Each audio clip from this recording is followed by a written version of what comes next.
Gizon boteretsua. Bere buruari guztia alduna goitizena jarri zion gizon bat besteek ere hala deitzea nahi zuen.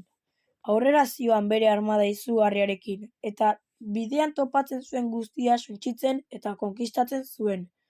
Herri batera iristen zenean, bihotz gogortasunez jokatu eta errukirik gabe txikitzen zituen etxeak. Balioa zuen guztia lapurtzen zuen eta bizilagunak ihesi aterarazten. Egun batean herrixka txiki batera iritsi zen.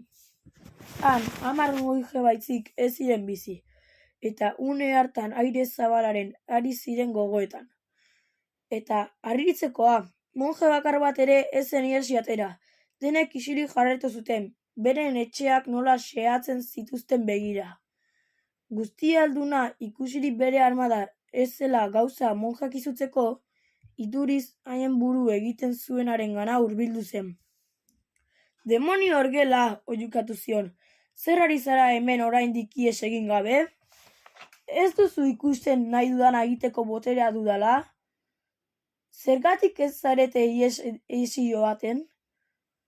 Egia esan, ez dut zuregan deus ere ikusten, hain boteretsua bihurtzen zaituenik, erantzun zion monjeak. Begirune falta hori larrutik ordainduko duzu, ergela!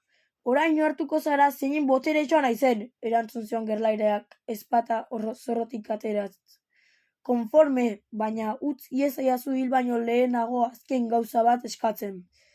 Esadazu, eman didazu itzala egiten didaten adar horietako bat. Gerlariak bere ezpata goratu eta ukialdi batez arbolaren adarretako bat moztu zuen. Adarra lurrera erori zen, monjearen ondora. Hor duzu, besterik nahi? Bai, azken gauza bat, utziko duzu adarra lehenago zegoen toki berean? Zer? Erantzun zion generalak. Erotu zara! Hori ezinezkoa da! Ez zara bada hain ahaltsua? Zuk egiten duzuna dena txikitu edonork egin dezake. Ume txiki batek ere badaki gauza txikitzen. Zerbait konpontzeko, ordea, botere handia behar da.